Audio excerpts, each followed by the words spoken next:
I sent you my wide receiver mini pyramid, and the exercise was, where's Diggs on this, right? So I had Jefferson. If we're gonna go, top level is one player, second level is 2 players, third level is 3 players, and on. It's supposed to look like a pyramid. I had Justin Jefferson as my number 1 receiver. I had him at the top of the pyramid. Some people, I floated this to a bunch of different people, and some people are like, why not Tyreek? And I do think Tyreek's the most impactful receiver we have, but he had a couple weird games last year where like he was hurt, then he'd come back, then he'd go out again, then he'd come back. And it's like, I just don't know what I'm getting from that guy sometimes. Whereas Jefferson, I just think like if he's on the field and he has a decent QB, he's putting up giant numbers. Who would you have put first? Jefferson. It's the injury thing with Tyreek. And yeah, like Tyreek's probably the scariest weapon in the league. Yeah. But if you're just saying like fantasy draft, like I could have one receiver to like pair with my young quarterback or whatever quarterback I have to make him better. Jefferson just does everything. And he was a little dinged up this year, so maybe that takes some shine off of him. But I just think Jefferson's like the prototype of what you're looking for in the position, whereas Tyreek is more of a, a generational, like, oh my God, like what do I do with this guy? And, you have to fit him into whatever you're doing. And obviously the 2 teams that he's been on have done that. But to me, Jefferson, I'm taking him 1. And Tyreek's definitely 2. Jefferson's also way younger. Tyreek, it's like, how many more years at this level are we going to get from him? I have Tyreek as 2. So the second level, Jefferson top level, Tyreek and CD Lamb. I think it's those 3 guys in some order as the top 3. CD Lamb to me is like the guaranteed number 3. You're good with that, right? I am. I try to talk myself into, I love Jamar Chase. And it was a weird season just because, of the quarter Burrow's out. And he still put up decent numbers with Browning. But Lamb had such a stupid season. Like he had the numbers he put up and he was just always wide open for the Cowboys that I think it surprised me a little bit. Like I always thought he was really good, but he was genuinely an elite top, you have him 3rd here. So I don't have an issue with that. I think different seasons you could say, yeah, maybe Jamar Chase comes back next year and is better, but I have no issue with Lamb at 3. Third level, Chase number 4, St. Brown. And then I put Devontae Adams as the 3rd guy, so the 6th guy overall in this 3rd level, because even though I didn't love the year he had last year, I think his quarterback situation the last couple of years has been abysmal. And I still wonder, like, just give that guy like a decent quarterback, what kind of stats could put up. So to me, it's Chase, St. Brown, and Devontae Adams, 4, 5, 6 here. Yeah, St. Brown is, again, like over the middle, all the stuff that he does for Goff. He's just like the perfect safety blanket for a guy, for a quarterback. You have AJ Brown in the next tier just down. I would put AJ Brown in this tier. I know So you would put him over Adams? I thought about it. I switched it back and forth. Would you put him over Adams or St. Brown? I think he and St. Brown are like the same guy. I think they're both awesome. So like, I don't know that I'd want to rank one above. Like, yes, St. Brown had a better year last year. Team did better. Spotlight was a little bit more, but like, and AJ Brown still had a good year last year, but not his greatest year. And so maybe you're docking him a little bit there. But I just think those guys are so close that I have to put them right next to each other. If I have to knock one guy down, I don't. It's a pyramid. I can't put 4 guys on level 3. I can. You're asking me to put Devontae Adams. I think I would. So I put AJ Brown 7th as the 1st guy in the 4th level, just because of some of the whispers about the chemistry on that team last year. And I just, something unseemly about whether he wanted the ball all the time or there was some diva stuff with him that I didn't know how to process. So that was it. I think talent-wise is in the top 5. You could tell me we could flip him. Anyway, he's the 1st guy in this. Mike Evans. I have Puka. We can argue about that in a second. Garrett Wilson and Ayuk. So no Debo on this 4th level. Puka's probably the one because he's only done it for 1 year. But I think, first of all, he was incredible in the playoff game, which really matters to me. But also, like, his blocking's unbelievable. I mean, he's probably the best blocker of all of these dudes except maybe Debo. And I don't know, that pushed it over the top. Garrett Wilson, we've never seen with a good quarterback, and I feel like he's going to be awesome at some point. You're shaking your head. No, I love him. And it's funny, like when you put this ranking together, it's like you have to kind of great on a curve, guys who have like really good quarterback play versus guys who play with duds.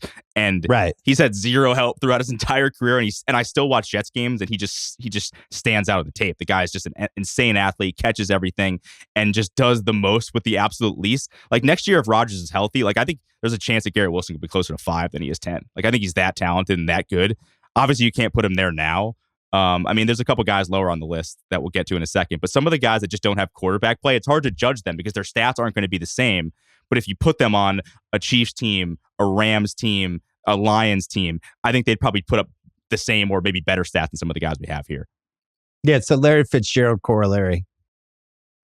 Like that 5 years when Larry Fitzgerald just had no quarterbacks at all, and we just felt bad for him every year. But you knew he was still awesome, but the stats didn't reflect it. Kevin Kolb, yeah.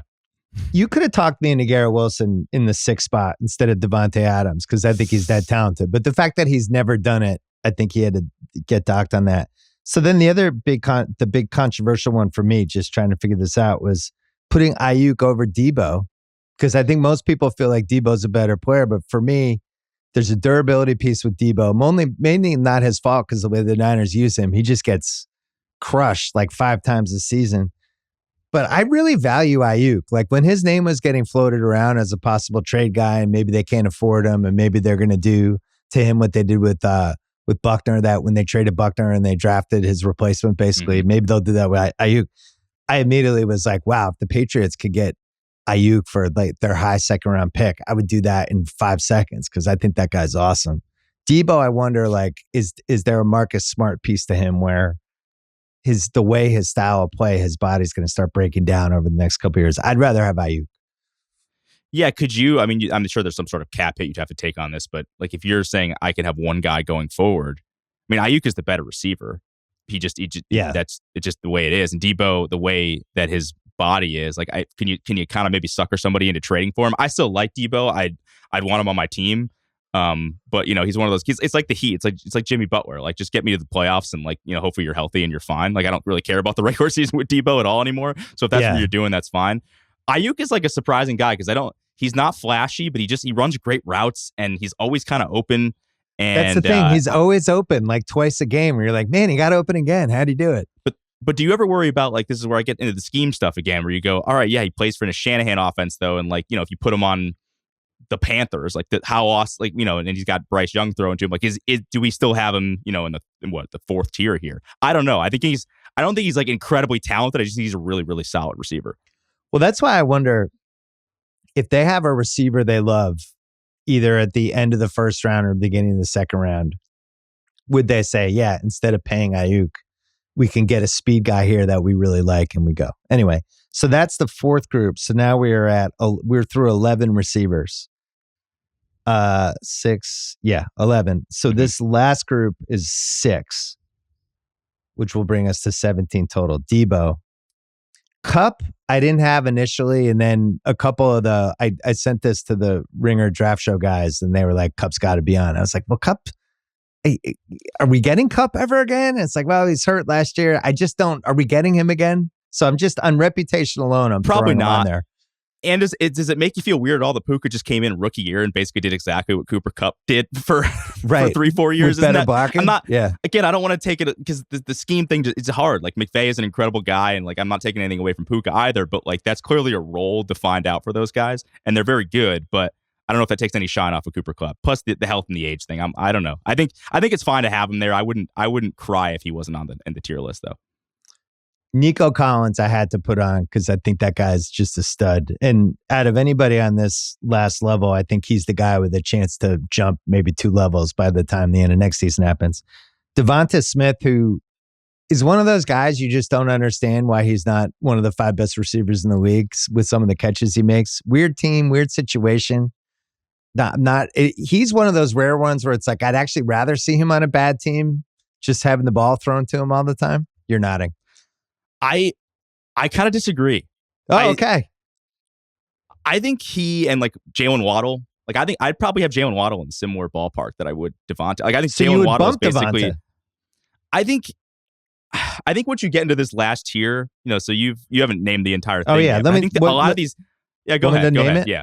So I had Debo, Kupp, Nico Collins. I feel good about all those 3. Devonta Smith, DJ Moore, and last but not least, Stephon Diggs, which was the whole point of this exercise. So he squeaked in the last spot, and I was switching him out, putting him back in, switching him out, and I ended up keeping him 17th. But from a salary cap standpoint, there's 9 other guys I'd rather have.